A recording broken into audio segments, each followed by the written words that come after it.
Semangat pagi anak-anak, pada pertemuan kali ini kita akan membahas tentang teks pidato persuasif.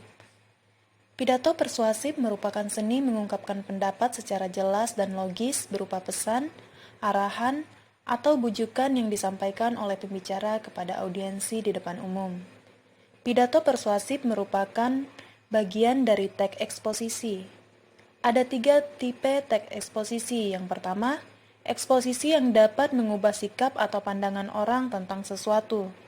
Tulisan yang persuasif ini dapat kita temui pada editorial surat kabar, pidato politik atau kampanye, media cetak, teks informasi dalam buku, surat kepada editor, pidato, ceramah, mempertahankan hak hukum, khotbah, dan sebagainya. Yang kedua, eksposisi yang dapat dimanfaatkan untuk mempromosikan dan menjual barang jasa dan aktivitas.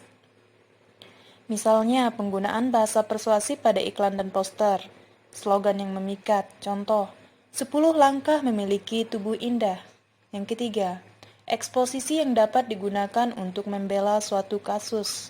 Misalnya, selamatkan terumbu karang sekarang.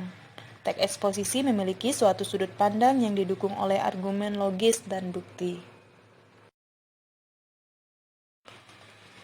Selanjutnya kita masuk ke ciri-ciri pidato persuasif. Yang pertama, pidato yang baik harus memiliki tujuan. Yang kedua, memaparkan materi yang jelas. Maksudnya adalah informasi yang disampaikan harus dari berbagai sumber yang mendukung, bukan hanya merupakan pemikiran sendiri. Ketiga, bersifat argumentatif, artinya menggunakan data atau informasi untuk memperkuat argumen yang kita sampaikan. Yang keempat, menambah wawasan baru, yaitu informasi yang diberikan sebaiknya dapat menambah wawasan atau pengetahuan audiensi. Dan yang kelima, memiliki kesimpulan, yaitu merangkum semua materi yang telah disampaikan. Selanjutnya kita masuk ke tujuan pidato persuasif. Adapun tujuan pidato persuasif yang pertama memberikan informasi, misalnya berupa hal-hal baru yang belum diketahui oleh banyak orang. Yang kedua, meyakinkan audiensi untuk melakukan sesuatu. Yang ketiga, mengubah sikap atau pandangan audiensi. Yang keempat, mengajak audiensi untuk peduli terhadap sesuatu.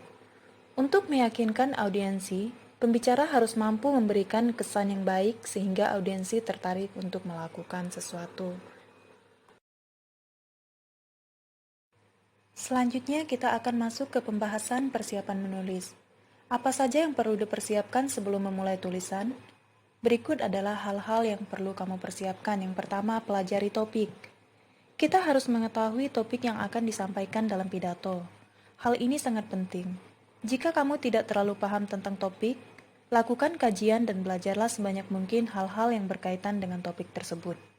Yang kedua, pahami tujuan. Penting untuk dipahami secara pasti apa yang ingin dicapai dengan pidatomu.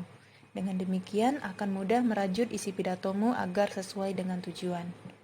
Yang ketiga, pahami audiensi.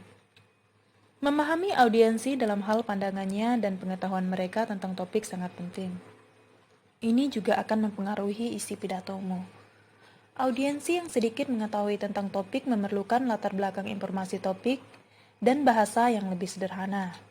Audiensi yang sudah paham tentang topik akan merasa pidatomu membosankan. Mereka butuh informasi baru atau ide yang lain. Demikian juga audiensi yang mendukung pandanganmu tentang topik akan lebih mudah diajak untuk berbuat sesuatu. Tidak perlu diyakinkan sedemikian rupa. Berbeda dengan audiensi yang tidak setuju denganmu akan lebih perlu diyakinkan secara serius untuk mempertimbangkan pandanganmu. Selanjutnya ada beberapa cara memersuasi yang bisa kamu gunakan. Yang pertama dengan pendekatan etika, yaitu yang berkaitan dengan apa yang baik dan yang buruk. Contoh, daur ulang adalah hal yang benar yang kita lakukan. Memubazirkan sumber daya kita yang terbatas sama halnya dengan mencuri hak anak cucu kita di masa depan. Ini tidak bermoral. Yang kedua, menggunakan pendekatan emosi, yaitu yang berkaitan dengan luapan perasaan yang berkembang atau surut, atau keadaan reaksi psikologis atau fisiologis seperti rasa senang, sedih, dan lain sebagainya. Contoh, coba pikirkan jutaan hewan yang kehilangan rumahnya setiap hari akibat pohon yang ditebang. Jika daur ulang berkelanjutan, kita dapat menyelamatkan banyak hutan yang indah. Yang ketiga, menggunakan pendekatan logika, yaitu pendekatan yang berkaitan dengan pengetahuan tentang kaidah berpikir atau jalan pikiran yang masuk akal. Contoh, kita paham bahwa cadangan sumber daya alam kita terbatas. Kita dapat memperpanjang cadangan dengan daur ulang. Kita masuk ke poin B, menyimpulkan hasil identifikasi pidato persuasif. Berikut ini merupakan unsur yang harus diperhatikan untuk mendapatkan simpulan dari pidato persuasif. Yang pertama, pembukaan. Apakah pidato memiliki pembukaan yang kuat? Cara pembukaan yang kuat ada 5 unsur. 1. Merebut perhatian. Merebut perhatian dapat dilakukan melalui pernyataan yang dramatis atau dengan bantuan visual. 2. Hubungan dengan audiensi.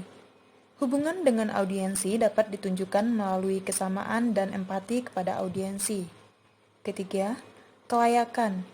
Tunjukkan bahwa kamu layak berbicara tentang topik karena pengalaman personal atau profesional yang kamu lakukan. Lakukan dengan santun dan berdasarkan data. 4. Tujuan. Pidato yang baik harus memiliki tujuan. Jelaskan apa harapanmu setelah pidato selesai. 5. Peta jalan. Katakan kepada audiens pokok-pokok pikiran dalam pidato. Langkah kedua, isi.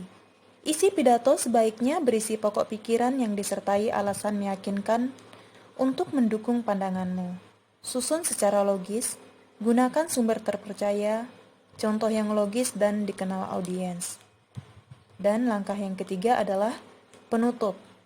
Cara menutup pidato yang menarik dan mengesankan.